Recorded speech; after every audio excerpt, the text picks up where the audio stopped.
భయపడకురా అని మూడు కాళ్లతో ఉంటాడు భృంగి. ఆ భృంగి ఎంత వశపడతాడంటే సేవకుల్ని కూడా అంత ప్రేమిస్తాడట శంకరుడు. అది యజమాని అంటే. చండీశ్వరుడు నిజానికి శివకుటుంబంలో సభ్యుడు కాడు, మనందరిలా పుట్టిన నరుడు.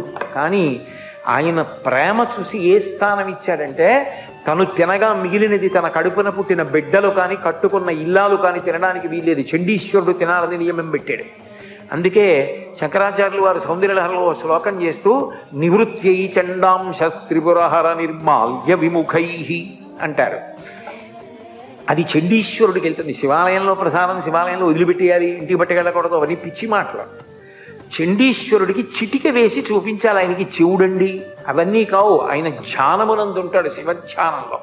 చిటికల చెండి అని చిటిక వేస్తే కళ్ళు విప్పుతాడు. అంటాడు, స్వామి శివప్రసాదం పట్టుకెడుతున్నాను, పట్టుకెళ్ళు అంటాడు. చండీశ్వరుడికి చెందుతుంది కాబట్టి ఆయనకి చూపించి తీసుకెళ్ళాలి. అందుకే లోపలికి వెళ్ళి ఆయన్ని చూసి బయటకు వస్తున్నప్పుడు చండీశ్వరుడు ఉంటాడు ప్రదక్షిణంలో. బిడ్డలకి కూడా ఇవాళ అధికారం చండీశ్వరుడికి ఇచ్చాడు. ఒక యజమాని అంటే తన మీద ప్రేమ ఉన్న వాళ్ళని గుర్తించి వాళ్ళ గురించి పరోక్షంలోనైనా అలా చెప్పి మెచ్చుకోవాలి. అంతేగాని ఎప్పుడు నే గొప్పవాణ్ణి కాదు, అంత గొప్పవాళ్ళు వాళ్ళు నన్ను అనుగమిస్తూ అని చెప్పాలి. అది యజమానికి ఉండవలసిన లక్షణం. అది శివుడు చూపిస్తాడు ఇంటి యజమానిగా ఎలా ఉండాలో.